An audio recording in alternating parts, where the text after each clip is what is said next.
ನಾವು ಯಾವಾಗಲೂ ಯೋಚನೆ ಮಾಡ್ತೇವೆ. ಏನಾದರೂ ಯೋಚನೆ ಮಾಡ್ತೇವೆ. ಎಲ್ಲಿಂದ ಬರುತ್ತೆ ನಮ್ಮ ಯೋಚನೆಗಳು?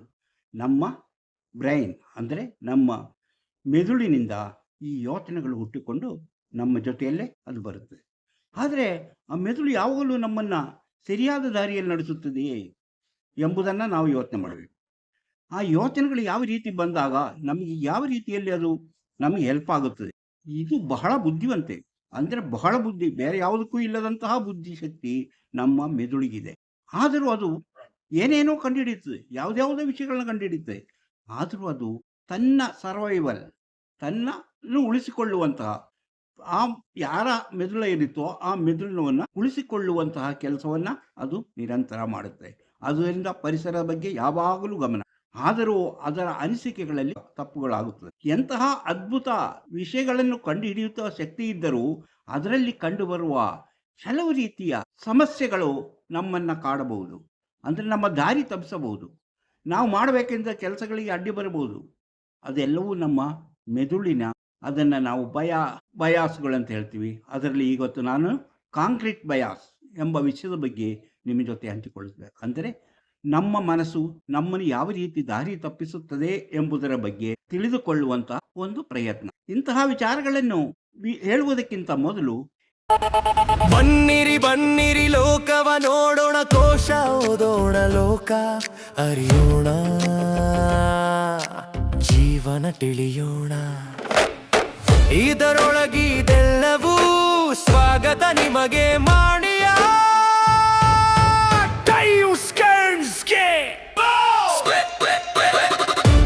ಎಲ್ಲರಿಗೂ ನಮಸ್ಕಾರ. ಮಾಣಿಯ ಟೈಮ್ಸ್ ಯೂಟ್ಯೂಬ್ ಚಾನಲ್ಗೆ ನಿಮಗೆಲ್ಲರಿಗೂ ಸ್ವಾಗತ. ನಾನು ಆಗಲೇ ಹೇಳಿದೆ, ನಮ್ಮನ್ನು ಮೋಸ ಮಾಡುವ ನಮ್ಮ ಮನಸ್ಸು ಯಾವ ರೀತಿ ಮೋಸ ಮಾಡುತ್ತೆ, ಅದಕ್ಕಿರುವಂತಹ ಕಾಂಕ್ರೀಟ್ ಬಯಾಸ್ ಅಂದರೆ ಏನು, ಆ ಕಾಂಕ್ರೀಟ್ ಬಯಾಸು ನಮ್ಮ ಮೇಲೆ ಯಾವ ರೀತಿ ಪರಿಣಾಮ ಬೀರುತ್ತದೆ, ಆವಾಗ ನಾವು ಯಾವ ರೀತಿಯಲ್ಲಿ ನಾವು ಮೋಸ ಹೋಗ್ತೇವೆ ಎಂಬುದನ್ನು ನಾವು ಇವತ್ತು ತಿಳಿದುಕೊಳ್ಳೋಣ. ಅಂದರೆ ನಮ್ಮ ಮನಸ್ಸು ನಮಗೆ ದಾರಿ ತೋರಿಸುತ್ತದೆ. ಬುದ್ಧಿಶಕ್ತಿ ಏನು ಮಾಡಬೇಕು ಏನು ಮಾಡಬಾರ್ದು ಎಂಬುದೆಲ್ಲವನ್ನೂ ತೋರಿಸುತ್ತದೆ. ಆದರೆ ಕೆಲವೊಮ್ಮೆ ಅದು ಮಾಡುವ ಯೋಚನೆಗಳು, ಅದು ಕೊಡುವಂತಹ ವಿಚಾರಗಳು ನಮ್ಮನ್ನು ದಾರಿ ತಪ್ಪಿಸುವಂತಹ ಸಮಸ್ಯೆಗಳಿಗೆ ಕಾರಣವಾಗುವಂತಹದ್ದಾಗಿರುತ್ತದೆ ಎಂಬುದು ಇಂದಿನ ಕಾರ್ಯಕ್ರಮ.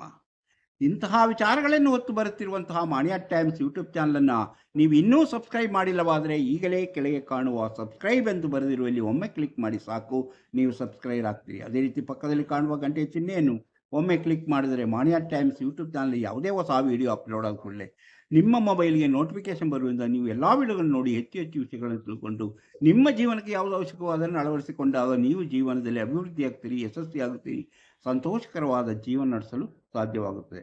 ಪ್ರತಿಯೊಂದು ವಿಡಿಯೋವನ್ನು ಆರಂಭದಿಂದ ಕೊನೆವರೆಗೂ ನೋಡಿ, ಆವಾಗಲೇ ನಿಮಗೆ ಸರಿಯಾಗಿ ಅರ್ಥ ಆಗೋದು. ಲೈಕ್ ಮಾಡಿ, ಶೇರ್ ಮಾಡಿ, ನೀವು ನಮಗೆ ಪ್ರೋತ್ಸಾಹ ಕೊಟ್ಟರೆ ಸಾಕು. ಈಗ ನಾನು ಹೇಳಿದೆ ನಿಮಗೆ, ನಮ್ಮಲ್ಲಿರುವಂತಹ ಈ ಕಾಂಕ್ರೀಟ್ ಬಯಾಸ್, ನಮ್ಮ ಮನಸ್ಸಿನೊಳಗಿರುವಂಥ ಕಾಂಕ್ರೀಟ್ ಬಯಾಸ್ಗಳು ನಮ್ಮನ್ನು ದಾರಿ ತಪ್ಪಿಸುತ್ತದೆ ಎಂದು. ಯಾಕಂದರೆ ಅದರಲ್ಲಿ 4-5 ವಿಧಾನಗಳಿವೆ. ಆ ವಿಧಾನಗಳನ್ನು ನಾನು ಈಗ ಹೇಳ್ತಾ ಹೋಗ್ತೇನೆ. ಅದರಲ್ಲಿ ಮೊದಲನೇದು ಗಾಂಬ್ಲಿಂಗ್ ಬ್ಯಾಲೆನ್ಸ್ ಅಂದರೆ ಜೂಜ್ನಲ್ಲಿರುವಂತಹ ಒಂಥರ ಹುಚ್ಚಿದ್ದಾಗೆ ಜೂಜಾಡೋದ ಒಂದು ಆಕರ್ಷಣೆ ಇರುತ್ತಲ್ಲ, ಅದನ್ನು ನಾವು ಹೇಳ್ತೀವಿ. ಅದಕ್ಕೆ ಗಾಂಬ್ಲಿಂಗ್ ಬ್ಯಾಲೆನ್ಸ್. ಈಗ ನಾವು ಏನಾದರೂ ಒಂದು ಕೆಲಸ ಮಾಡೋದು, ಯಾವುದೋ ಒಂದು ಕೆಲಸ ಮಾಡಿದಾಗ ಅದು ನಮಗೆ ಲಾಭ ತಂದು ಕೊಟ್ಬಿಡ್ತು, ತುಂಬ ಲಾಭ ತಂದು. ಆವಾಗ ನಾವು 5 ಸರಿ ಮಾಡಿದಾಗಲೂ, 6 ಸರಿ ಮಾಡಿದ್ರು, 10 ಸರಿ ಮಾಡಿದಾಗ ನಮಗೆ ಲಾಭ ಬಂತು. ಆದರೆ 11ನೇ ಸಲ ನಾವು ಮಾಡಿದಾಗಲೂ ನಮಗೆ ಲಾಭ ಆಗ್ಬೋದು ಅಥವಾ ನಮಗೆ ಲಾಭ ಆಗದೆ ಇರಬಹುದು ಎಂಬ ಯೋಚನೆ ಬರಬಹುದು. ಆವಾಗ ಅದನ್ನು ನಾವು ಬಿಟ್ಟು ಬಿಡ್ತೀವಿ ಆ ಕೆಲಸನ. ಯಾಕೆ, ನಾವು ಇಷ್ಟು ಗೆದ್ದಿದ್ವಲ್ಲ, ಇನ್ನು ಗೆಲ್ಲದೆ ಹೋಗ್ಬೋದು, ಸೋಲಬಹುದು ಎಂಬ ಒಂದು ಅಭಿಪ್ರಾಯದಲ್ಲಿ ಅದನ್ನು ಬಿಟ್ಟು ಬಿಡ್ತೇವೆ. ಅದು ಅಲ್ಲಿ ಗಾಂಬ್ಲಿಂಗ್ ಬಂತು. ಆದರೆ ನೋಡಿ, ಒಂದು ಲಾಟ್ರಿ ಟಿಕೆಟ್ ತೊಗೊಳ್ತಾನೆ. ಆ ಲಾಟ್ರಿ ಟಿಕೆಟಲ್ಲಿ ಅವನಿಗೆ ಈ ಸರಿ ಹೊಡೆದಿಲ್ಲ, ಮುಂದಿನ ಸರಿ ಹೊಡಿಬೋದು ಅನ್ನೋ ಒಂದು ಆಸೆ ಇದೆಯಲ್ಲ, ಅದು ಗಾಂಬ್ಲಿಂಗ್ ಬ್ಯಾಲೆನ್ಸ್. ಅದೇ ರೀತಿ ನೋಡಿ, ಜೂಜಾಡೋದು ಹೆಂಗೇನೆ, ಕುದುರೆ ರೇಸಿಗೆ ಹೋಗೋರು, ಈ ಸರಿ ನಾನು ಸೋತೆ, ಇನ್ನು ಮುಂದಿನ ಸರಿ ಗೆಲ್ತೀನಿ, ಇದಿದೆ. ಒಂದು ಸರಿ ಗೆದ್ದು ಬಿಡ್ತಾನೆ, ಸ್ವಲ್ಪ ಗೆದ್ದು ಬಿಡ್ತಾನೆ, ಆಮೇಲೆ ನನಗೆ ಬಂದೇ ಬರುತ್ತೆ ಎಂಬಂಥ ಅದು ಕಂಟಿನ್ಯೂ ಆಗುತ್ತೆ. ಅದು ಗ್ಯಾಂಬ್ಲಿಂಗ್ ಬ್ಯಾಲೆನ್ಸ್. ಯಾವುದಾದ್ರೂ ಒಂದು ಸ್ಪೀಟ್ ಆಟ, ಕಾರ್ಡ್ ಆಟ ಹೋಗ್ತಾರೆ, ಅದನ್ನು ಆಟ ಆಡ್ತಾರೆ, ಅದರಲ್ಲಿ ಗೆಲ್ಲತ್ತು, ಆಮೇಲೆ ಸೋತು ಹೋಗ್ತಾರೆ. ಇದು ಗ್ಯಾಮ್ಲಿಂಗ್. ಆದರೂ ನಮಗೆ ಬಿಡಕ್ಕೆ ಮನಸ್ಸು ಬರೋದಿಲ್ಲ. ಯಾಕೆ ಮನಸ್ಸು ಬರೋಲ್ಲ ಅಂದರೆ ನಮಗೆ ಆ ಗ್ಯಾಮ್ಲಿಂಗ್ ಬ್ಯಾಲೆನ್ಸ್ ನಮ್ಮ ಮೆದುಳಿನಲ್ಲಿ ತುಂಬ್ಕೊಂಡ್ಬಿಟ್ಟಿದೆ. ಆದುದರಿಂದ ನಾವು ಆ ಒಂದು ಕೆಲಸವನ್ನು ಸೋತರೂ ಸಹ ಆ ಕೆಲಸವನ್ನು ಬಿಡದೆ ಮತ್ತೆ ಮತ್ತೆ ಗೆಲ್ಲಬಹುದು ಎಂಬ ಉದ್ದೇಶದಿಂದ ಮತ್ತೆ ಮತ್ತೆ ಮಾಡ್ತೇವೆ ನೋಡಿ, ಅದು ಗ್ಯಾಮ್ಲಿಂಗ್ ಬ್ಯಾಲೆನ್ಸ್. ಎರಡನೇದು ನೋಡಿ, ನಾವು ಹೇಳಿದ ಸಂಕ್ ಕಾಸ್ಟ್ ಪಾಲಿಸಿ. ಅಂದರೆ ಸಂಕ್ ಕಾಸ್ಟ್ ಪಾಲಿಸಿ ಅಂದರೆ ನಾನು ಕೊಟ್ಟ ಹಣ ವ್ಯರ್ಥವಾಗಬಾರದೆಂದು ಆ ಕೆಲಸವನ್ನು ಮುಂದುವರಿಸುವುದು. ನಾನು ಹೂಡಿಕೆ ಮಾಡಿದ ಹಣವನ್ನು ವ್ಯರ್ಥವಾಗುತ್ತದಲ್ಲ ಎಂದು ಮತ್ತೆ. ಈಗ ನಾವು ಒಂದು ಸಿನಿಮಾ ನೋಡೋಕೆ ಹೋದು, 200 ರೂಪಾಯಿ ಕೊಟ್ಟು ಒಂದು ಸಿನಿಮಾ ಟಿಕೆಟ್ ತಗೊಂಡು ಸಿನಿಮಾ ಒಳಗೋಗಿ ಕೂತ್ಕೊಂಡ ಮೇಲೆ ನಮಗೆ ಆ ಸಿನಿಮಾ ನೋಡಿದಾಗ ಸ್ವಲ್ಪನೂ ಇಷ್ಟ ಆಗಲಿಲ್ಲ. ಅದು 3 ಗಂಟೆ ಸಿನಿಮಾ. ಆ 3 ಗಂಟೆ ಹೊತ್ತು ನಾವು ಅದನ್ನು ನೋಡಬೇಕು. ಆ 3 ಗಂಟೆ ನೋಡೋಕ್ಕೆ ಎದ್ದು ಬರೋಣ ಅಂತ ಅನಿಸುತ್ತೆ. 200 ರೂಪಾಯಿ ಕೊಟ್ಟಿದ್ವಲ್ಲ ಅಥವಾ 300 ರೂಪಾಯಿ ಕೊಟ್ಟಿದ್ನಲ್ಲ, ಅದು ವೇಸ್ಟ್ ಆಗುತ್ತಲ್ಲ, ಏನೇ ಆಗಲಿ ಕೊನೆ ತನಕ ನೋಡೋಣ ಅಂತ. ಹಾಗೆ ನಾವು ನೋಡ್ತಾ ಕೂತ್ಕೊಂಡು ನಮಗೆ ಮನಸ್ಸಿಗೆ ಯಾವ ರೀತಿಯ ಒಂದು ಸಂತೋಷವನ್ನಾಗಲಿ, ಒಂದು ತೃಪ್ತಿಯನ್ನೇ, ಅಸಮಾಧಾನವೇ ನಮ್ಮ ಮನಸ್ಸಲ್ಲಿರುತ್ತೆ. ಇಂಥ ಸಿನಿಮಾ ನೋಡೋಕೆ ಬಂದಲ್ಲ ಅಂತ. ಈ 300 ರೂಪಾಯಿ ಅಥವಾ 200 ರೂಪಾಯಿ ನಾವು ಕೊಟ್ಟಿದ್ದೆವಷ್ಟು ಅದು ವ್ಯರ್ಥ ಆಗಬಾರ್ದು ಎಂಬುದನ್ನು ನಾವು, ಯಾಕಂದರೆ ಹಣ ವಾಪಸ್ ಕೊಡೋದಿಲ್ಲ, ಆದ್ದರಿಂದ ನೋಡ್ತಾ ಕೂತ್ಕೊಳ್ಳಿ. ಇದರಿಂದಾಗಿ ಏನಾಗುತ್ತೆ, ನಮ್ಮಲ್ಲಿರುವಂತಹ ಸಮಯ ವ್ಯರ್ಥವಾಗುತ್ತೆ. ಇನ್ನೂ 300 ರೂಪಾಯಿನೂ ಖರ್ಚಾಗುತ್ತೆ, ಸಮಯನೂ ವ್ಯರ್ಥ ಆಗುತ್ತೆ. ಅದರಿಂದ ಯಾವಾಗಲೂ ಉಪಯೋಗ ಆಗೋದಿಲ್ಲ. ಇದನ್ನೇ ನಾವು ಏನಂತೀವಿ, ಇದನ್ನು ಸಂಕ್ ಕಾಸ್ಟ್ ಪಾಲಿಸಿ. ಯಾವುದೋ ಒಂದು ಬಿಸ್ನೆಸ್ಸಿಗೆ ನಾವು ಒಂದು ದುಡ್ಡು ಹಾಕ್ತೀವಿ, ಆ ದುಡ್ಡು ತುಂಬ ದುಡ್ಡು ಹಾಕ್ತೀವಿ, ಬಂಡವಾಳ ಹಾಕಿದರೆ ಆ ದುಡ್ಡಿನಿಂದ ಹಣ ಮಾಡೋಕ್ಕಾಗಲ್ಲ ಅಂತ ನಮಗೆ ಗೊತ್ತಾಯಿತು. ಅದನ್ನು ನಿಲ್ಲಿಸೋಲ್ಲ, ಹೆಂಗಾದರೂ ಮುಂದುವರಿಸ್ಕೊಂಡು ಮತ್ತಷ್ಟು ಲಾಸ್ ಮಾಡ್ಕೊಳ್ತೀವಿ.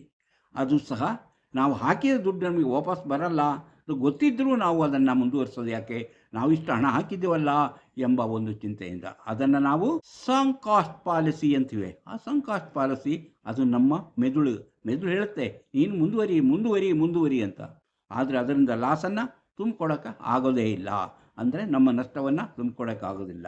ಹಾಗೆ ನಾವು ಕೊಟ್ಟ ಹಣ ವ್ಯರ್ಥವಾಗಬಾರ್ದೆಂದು ನಾವು ಕೆಲಸವನ್ನು ಮುಂದುವರಿಸಿ ಮತ್ತಷ್ಟು ನಷ್ಟವನ್ನು ಉಂಟು ಮಾಡುವಂಥದ್ದೇ ಸಂಕ್ ಕಾಸ್ಟ್ ಪಾಲಿಸಿ ಇದಳು. ಇನ್ನು ಫೋರರ್ ಎಫೆಕ್ಟ್ ಅಂತ. ಫೋರರ್ ಎಫೆಕ್ಟ್ ಅಂದರೆ ಇದು 1948ರಲ್ಲಿ ಫೋರರ್ ಎಂಬುವರು ಕಂಡುಹಿಡಿದಂತಹ ಒಂದು ಸಿದ್ಧಾಂತ. ಅಂದರೆ ಪರ್ಸನಾಲಿಟಿ ಹೊಂದಿರುವುದು. ಯಾವುದೋ ಒಂದು ವ್ಯಕ್ತಿಯನ್ನು ನಾವು ಹೋಲಿಕೆ ಮಾಡೋದು, ಆ ವ್ಯಕ್ತಿಯನ್ನು ಹೋಲಿಕೆ ಮಾಡಿ ನಾವು ಅದರಂತೆ ಬರೆಯೋದು, ಆಮೇಲೆ ಆ ಹೋಲಿಕೆ ಮಾಡಿದ್ದನ್ನು ನಾವು ಮತ್ತಷ್ಟು ನೋಡ್ಕೊಳೋದು, ನಮಗೂ ಅವರಿಗೆ ಏನಾದರೂ ಹೋಲಿಕೆ ಇದೆ ಅಂತ. ಈಗ ನೋಡಿ, ಅಷ್ಟು ವಿದ್ಯಾರ್ಥಿಗಳಲ್ಲಿ 20-30 ವಿದ್ಯಾರ್ಥಿಗಳಲ್ಲಿ ಕೂರಿಸ್ಕೊಂಡು ಯಾವುದೋ ಒಬ್ಬ ವ್ಯಕ್ತಿಯ ಕಥೆಯನ್ನು ಕೊಟ್ಟುಬಿಟ್ಟು, ಆ ವ್ಯಕ್ತಿಯ ಬಗ್ಗೆ ಕೊಟ್ಟುಬಿಟ್ಟು, ವ್ಯಕ್ತಿ ಚಿತ್ರವನ್ನು ಕೊಟ್ಟುಬಿಟ್ಟು, ಈ ವ್ಯಕ್ತಿಯಲ್ಲಿರುವಂತಹ ಗುಣಗಳೇನು, ಆ ವ್ಯಕ್ತಿಯಲ್ಲಿ ಏನೇನು ಕಂಡುಬರುತ್ತದೆ ಎಂಬುದನ್ನು ಬರಿ ಅಂತ ನಾವು ಹೇಳ್ತೀವಿ. ಆ ವಿದ್ಯಾರ್ಥಿಗಳಲ್ಲಿ ಎಲ್ಲವನ್ನೂ ಅವರು ಬರೀತಾರೆ. ಆಮೇಲೆ ಅವರು ಬರೆದಿದ್ದನ್ನು ಓದಕ್ಕೆ ಹೇಳ್ತೀವಿ. ಹಾಗೆ ಓದ್ತಾ ಇದ್ದಂಗೆ ಇದರಲ್ಲಿ ಎಷ್ಟು ಜನರಿಗೆ ಇದರಲ್ಲಿ ನಿಮ್ಮಲ್ಲಿ ಕಂಡುಬರೋ ಗುಣಗಳಿಗೂ ಆ ವ್ಯಕ್ತಿಯಲ್ಲಿ ಕಂಡುಬರೋ ಗುಣಕ್ಕೂ ಹೋಲಿಕೆ ಇದೆ ಎಂಬುದನ್ನು ಹಾಗೆ ಬರೆದಾಗ ಪ್ರತಿಯೊಬ್ಬರಲ್ಲೂ ಕಂಡುಬಂದಂತಹ ಸುಮಾರು 65-70% ಜನಗಳು ಸಹ ಅವರ ಗುಣದಲ್ಲಿ 70% ಗುಣ ಸಹ ಇವರಲ್ಲೂ ಕಂಡುಬರುತ್ತದೆ ಎಂಬಂಥ ತಾತ್ಪರ್ಯ. ಅಂದರೆ 50 ಜನರಲ್ಲೂ ಆ ವ್ಯಕ್ತಿಯಲ್ಲಿ, ಇವರಿಗೆ ಗೊತ್ತಿಲ್ಲದ ಒಬ್ಬ ವ್ಯಕ್ತಿಯಲ್ಲಿರುವಂಥ ಗುಣಗಳು ಇವರಲ್ಲೇ ಕಂಡುಬರುತ್ತದೆ. ಇದನ್ನು ನಾವು ಫೋರರ್ ಎಫೆಕ್ಟ್ ಅಂತೀವಿ. ಅಂದರೆ ಸಾಮಾನ್ಯವಾಗಿ ಎಲ್ಲರಲ್ಲೂ ಸಂಭವಿಸುವಂತಹ ಒಂದು ವಿಚಾರ. ಒಬ್ಬ ವ್ಯಕ್ತಿಯನ್ನು ನೋಡಿ ನೀವು ಹೇಳ್ತೀವಿ, ನೀವು ಒಳ್ಳೆಯ ಮನಸ್ಸಿನವರು, ಒಳ್ಳೆಯ ಕೆಲಸ ಮಾಡಬೇಕಂತ ಇರುವವರು, ಒಳ್ಳೆಯ ಕೆಲಸಗಳನ್ನೇ ಮಾಡ್ತೀರಿ, ಹಾಗಂತ ಅದಿದ್ದರೂ ಸಹ ಆಗಾಗ್ಗೆ ತಪ್ಪುಗಳನ್ನು ಮಾಡ್ತಾ ಇರ್ತೀರಿ, ಹಾಗಾಗಿ ನೀವು ತಪ್ಪುಗಳನ್ನು ಮಾಡ್ತೀರಿ ಎಂಬುದನ್ನು ಹೇಳಿದಾಗ ಇಂತಹ ಗುಣಗಳು ಪ್ರತಿಯೊಬ್ಬ ವ್ಯಕ್ತಿಯಲ್ಲೂ ಕಂಡುಬರುವುದರಿಂದ ಹೌದು, ನನ್ನಲ್ಲೂ ಅಂಥದ್ದಿದೆ, ಅದು ನನ್ನನ್ನೇ ಕುರಿತು ಹೇಳಿದ್ದು ಎಂಬಂತಹ ಭಾವನೆ ಮೂಡುತ್ತದೆ. ಅದೇ ಫೋರರ್ ಎಫೆಕ್ಟ್ ಅಂತ ಹೇಳೋದು. ಈ ಫೋರರ್ ಎಫೆಕ್ಟಲ್ಲಿ ಇಂತಹ ಒಂದು ವಿಚಾರ, ಒಬ್ಬರಲ್ಲಿರುವಂಥ ಗುಣ ಮತ್ತೊಬ್ಬರಲ್ಲಿಯೂ ಕಂಡುಬರುವಂತಹ ಈ ಗುಣಗಳನ್ನು ನಾವು ಫೋರರ್ ಎಫೆಕ್ಟ್ ಅಂತ ಹೇಳ್ತೀವಿ. ಈ ಫೋರರ್ ಎಫೆಕ್ಟ್ ಗುಣಗಳು ನಾವು ಈ ಭವಿಷ್ಯ ಹೇಳುವುದರಲ್ಲಿ ಕಂಡುಬರುತ್ತದೆ. ಭವಿಷ್ಯ ಹೇಳುವಾಗ ಇಂತಹ ಗುಣಗಳು ಇರುವುದನ್ನು ಹೇಳುವುದನ್ನು ಕೇಳ್ತೇವೆ. ಇಂತಹ ವಿಚಾರ ಆರ್ಥರ್ ಎಂಬ ಒಬ್ಬರು ಇದನ್ನೇ ಬಹಳಷ್ಟು ವಿಸ್ತಾರವಾಗಿ ಹೇಳಿದ್ದಾರೆ. ಏನು, ಈ ಫೋರರ್ ಎಫೆಕ್ಟ್ ಯಾವ ರೀತಿ ಮನುಷ್ಯರನ್ನು ಹೋಲಿಕೆ ಆಗುತ್ತದೆ, ಅಂದರೆ ಒಬ್ಬರಲ್ಲಿರುವ ಗುಣ ಇನ್ನೊಬ್ಬರಲ್ಲಿ ಇರುತ್ತದೆ ಎಂಬುದನ್ನು ನಾವು ಈ ಫೋರರ್ ಎಫೆಕ್ಟಲ್ಲಿ ಕಾಣಿಸ್ತದೆ. ಇನ್ನು ಟೆಕ್ಸಾಸ್ ಶಾರ್ಪ್ ಶೂಟರ್ ಪಾಲಿಸಿ ಅಂತ ಇನ್ನೊಂದು ಇದೆ. ಅಂದರೆ ಈಗ ಯಾವುದೋ ಇಬ್ಬರು ವ್ಯಕ್ತಿಗಳನ್ನು ನೋಡಿದಾಗ ಆ ಇಬ್ಬರು ವ್ಯಕ್ತಿಗಳಲ್ಲಿ ಒಂದೇ ರೀತಿಯ ಗುಣಗಳು ಕಂಡುಬರುತ್ತದೆ. ಅಂದರೆ ಈಗ ನೋಡಿ, ಜಾನ್ ಎಫ್ ಕೆನ್ನಡಿ ಮತ್ತು ಅಬ್ರಹಾಂ ಲಿಂಕನ್ ಇಬ್ಬರು ಅಮೇರಿಕ ಅಧ್ಯಕ್ಷರಾಗಿದ್ದವರು. ಅವರಿಬ್ಬರಲ್ಲೂ ತುಂಬ ಸಾಮ್ಯತೆಗಳನ್ನು ನಾವು ಗಮನಿಸ್ಬೋದು. ಈಗ ಒಬ್ಬ ವ್ಯಕ್ತಿಯನ್ನು ಒಂದು ಗುರಿ ಇಟ್ಟು ಗುಂಡು ಹೊಡಿ ಅಂತ ಹೇಳಿದಾಗ ಒಬ್ಬ ಬಂದೂಕು ಕೊಟ್ಟು ಗುಂಡು ಹೊಡಿತಾನೆ, ಚರಪರ ಅಂತ ಗುಂಡು ಹೊಡಿತಾನೆ, ಅದು ಗೋಡೆಗೆ ಹೋಗಿ ತಗಲುತ್ತೆ. ಆ ತಗಲಿದ್ದು ಅಲ್ಲಿ ಅವರು ರೌಂಡ್ ಅಪ್ ಮಾಡ್ತಾರೆ ನೋಡಿ. ಆಮೇಲೆ ಅದಕ್ಕೆ ರೌಂಡ್ ಅಪ್ ಮಾಡಿದಾಗ ನೋಡಿ, ನನ್ನ ಗುಂಡು ರೌಂಡ್ ಅಪ್ ಗುರಿ ಮುಟ್ಟಿದೆ, ನನಗೆ ಗುರಿ ಮುಟ್ಟಿದೆ ಅಂತ. ಅಂದರೆ ಅವನು ಗುರಿ ಇಟ್ಟು ಹೊಡೆದಿದ್ದಲ್ಲ, ಸುಮ್ಮನೆ ಹೊಡೆದಿದ್ದು. ಹೊಡೆದಾಗ ಬಂದಿದ್ದಕ್ಕೆ ಅವನು ರೌಂಡ್ ಅಪ್ ಮಾಡ್ದ. ಆ ರೌಂಡ್ ಅಪ್ ಇಲ್ಲ, ಹೊರಗಡೆ ಬಿದ್ದಿದ್ದಕ್ಕೆ ಮಾಡಲಿಲ್ಲ, ಇಷ್ಟು ಜಾಗದಲ್ಲಿ ಬಿದ್ದಿಲ್ಲ ನೋಡಿ ರೌಂಡ್ ಅಪ್. ಅದೇ ರೀತಿ ಕೆಲವರಲ್ಲಿ ಇಂತಹ ಗುಣಗಳನ್ನು ನಾವು ಕಾಣ್ಬೋದು. ಆ ರೀತಿ ಕಾಣುವಂತಹ ಈ ಗುಣಗಳಿದೆಯಲ್ಲ, ಅಂದರೆ ಅವರಲ್ಲಿ ಒಬ್ಬ ವ್ಯಕ್ತಿಯಲ್ಲಿ ಈ ಸಾಮ್ಯತೆಯನ್ನು ನಾವು ಲೆಕ್ಕ ಹಾಕ್ತೇವೆ ಹೊರತು ಅವರಲ್ಲಿ ಇರುವಂತಹ ವ್ಯತ್ಯಾಸಗಳನ್ನು ನಾವು ನೋಡೋಕ್ಕೆ ಹೋಗೋದಿಲ್ಲ. ಈಗ ಕೆನಡಿ ಮೊದಲೇ ಪಾಲಿಟಿಷಿಯನ್ ಆಗಿದ್ದ, ಮೊದಲೇ ಇದು ಪಾಲಿಟಿಕ್ಸಲ್ಲಿ ಬಂದಿದ್ದವರು, ಅವರು ಚೆನ್ನಾಗಿದ್ದವರು, ಅನುಕೂಲಸ್ಥರ. ಆದರೆ ಅಬ್ರಹಾಂ ಲಿಂಕನ್ ತುಂಬ ಬಡತನದಲ್ಲಿ ಕಷ್ಟಪಟ್ಟು ರಾಜಕೀಯ ಬರುವಂಥ ಯಾವ ಉದ್ದೇಶವೂ ಇರಲಿಲ್ಲ ಅಂತಹ ವ್ಯಕ್ತಿ. ಆದರೆ ಅವರಲ್ಲಿ ಆಮೇಲೆ ಅಧಿಕಾರಕ್ಕೆ ಬಂದ ಮೇಲೆ ಅವರಲ್ಲಿ ಈ ಸಾಮರ್ಥ್ಯಗಳು ಹೆಚ್ಚಾಗಿ ಕಾಣ್ತವೆ. ಆದರೆ ಅವರ ಇಂದಿನ ಇಂತಹ ವ್ಯತ್ಯಾಸಗಳನ್ನು ನಾವು ಗಮನಿಸೋಕೆ ಹೋಗೋದಿಲ್ಲ. ಯಾಕಂದರೆ ನಮಗೆ ಕಾಣೋದೇನು, ಒಳ್ಳೆಯ ಅವರಲ್ಲಿರೋ ಸಾಮರ್ಥ್ಯಗಳನ್ನು ಮಾತ್ರ ನಾವು ನೋಡ್ತೇವೆ ಹೊರತು ಅವರಲ್ಲಿರುವಂತಹ ಈ ಇಲ್ಲದೇ ಇರುವಂಥ ಗುಣಗಳು, ಇಬ್ಬರಲ್ಲೂ ಬೇರೆ ಬೇರೆ ಇರುವಂಥ ಗುಣಗಳ ಬಗ್ಗೆ ನಾವು ಲೆಕ್ಕ ಹಾಕೋದಿಲ್ಲ. ಅದನ್ನು ನಾವು ಟೆಕ್ಸಾಸ್ ಶಾರ್ಪ್ ಶೂಟರ್ ಪಾಲಿಸಿ. ಯಾಕೆ ಶಾರ್ಪ್ ಶೂಟರ್ ಅಂದರೆ ನಾವು ಗುಂಡು ಹೊಡೆದಾಗ ಎಲ್ಲೆಲ್ಲಿ ಹೊಡಿತು ಅದಕ್ಕೆ ರೌಂಡ್ ಅಪ್ ಮಾಡೋದು. ಅಂದರೆ ಒಂದೇ ಕಡೆ ಹೊಡಿತೀವಿ, ಅಲ್ಲಿ ಅಕ್ಕಪಕ್ಕದಲ್ಲೇ ಎಲ್ಲ ಗುಂಡು ಹೊಡಿತು, ನಾವು ಗುರಿ ಇಟ್ಟೆ, ಗುರಿ ಮುಟ್ಟಿದ್ದೇನೆ ಅಂತ ಹೇಳ್ತೀವಲ್ಲ, ಅದೇ ಈ ಶಾರ್ಪ್ ಶೂಟರ್ ಪಾಲಿಸಿ ಇರುವುದು. ಇನ್ನು 5ನೇದಾಗಿ ನಾವು ಹೇಳಕ್ಕೆ ಹೋಗೋದು ಎಂದರೆ ಮಿಲಿಗ್ರಾಮ್ ಎಕ್ಸ್ಪೆರಿಮೆಂಟ್ ಅಂದ್ರೇನು?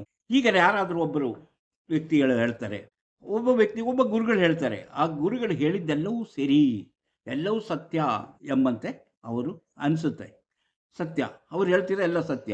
ಆದ್ದರಿಂದ ಅವ್ರು ಹೇಳಿದಾಗೆ ಇವರು ಮಾಡೋಕ್ಕೆ ಹೋಗ್ತಾರೆ. ಎಷ್ಟು ನೋವಾದರೂ ಎಷ್ಟು ಕಷ್ಟ ಆದರೂ ಅವ್ರು ಹೇಳಿದ್ದನ್ನು ಚಾಚು ತಪ್ಪದೆ ಮಾಡ್ತಾರೆ.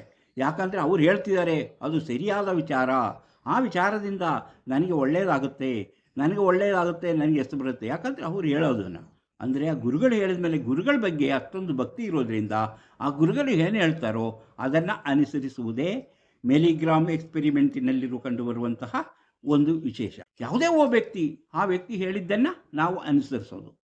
ಅದರಲ್ಲಿ ನಮಗೆ ಕಷ್ಟ ಬರುತ್ತೆ, ತೊಂದರೆ ಇಲ್ಲ. ಯಾಕಂದರೆ ಅವರು ಅಂಥ ಮಾತುಗಳು ಹೇಳಿದ್ದಾರೆ, ನೀವು ಹೀಗೆ ಮಾಡಿದರೆ, ಇಂಥ ಪೂಜೆ ಮಾಡಿದರೆ ನಿನಗೆ ಒಳ್ಳೆಯದಾಗುತ್ತೆ, ಹೀಗೆ ಮಾಡಿದರೆ ಒಳ್ಳೆಯದಾಗುತ್ತೆ, ಅದಕ್ಕೆ ಎಷ್ಟು ನೀನು ಈ ಥರ ಮಾಡಿದರೆ, ಇಂತಹ ದುಡ್ಡನ್ನು ಖರ್ಚು ಮಾಡಿ ಹೀಗೆ ಮಾಡಿದರೆ ನಿನಗೆ ಒಳ್ಳೆಯದಾಗುತ್ತೆ ಅಂತ ಆ ವ್ಯಕ್ತಿ ಹೇಳಿದ ಮೇಲೆ ಅವರು ಅದನ್ನೇ ಮಾಡ್ತಾರೆ. ಅಂದರೆ ತಮ್ಮ ಅಥಾರಿಟಿ ಆಗಿರುವಂತಹ ಒಂದು ಅಥಾರಿಟಿ ಅಥವಾ ಒಂದು ಅಧಿಕಾರಿ ಅಥವಾ ಒಂದು ಸ್ವಾಮಿ ಅಥವಾ ಒಂದು ಆಧ್ಯಾತ್ಮಿಕ ವಿಚಾರಗಳನ್ನು ಹೇಳುವಂಥ ವ್ಯಕ್ತಿಗಳು ಮಾಡುವಂಥ ಕೆಲಸ, ಅವರು ಮೇಲಿದ್ದನ್ನು ಇವರು ಚಾಚು ತಪ್ಪದೆ ಮಾಡುವುದಂಥದ್ದೇ ಮಿಲಿಗ್ರಾಮ್ ಎಕ್ಸ್ಪೆರಿಮೆಂಟ್. ಹೀಗೆ ನಮ್ಮ ಮನಸ್ಸುಗಳು ನಮ್ಮ ನಿಯಂತ್ರಣದಲ್ಲಿ ಇರದೆ ಏನಾದರೂ ಮಾಡದೆ ಹೋಗೋದು. ಈಗ ನೋಡಿ, ನಾವು ಯಾವುದೇ ಒಂದು ವಸ್ತುವನ್ನು ಎಲ್ಲೋ ಇಟ್ಟು ಮರ್ತೋಗ್ತೀವಿ. ಎದಕ್ಕೆ ಮರ್ತೋಯ್ತು? ಅದು ನಾನು ಇಲ್ಲೇ ಇಟ್ಟಿದ್ದೀನಿ ಅಂತ ನಾವು ಹೇಳ್ತೀವಿ, ಇಲ್ಲೇ ಇಟ್ಟಿದ್ದು.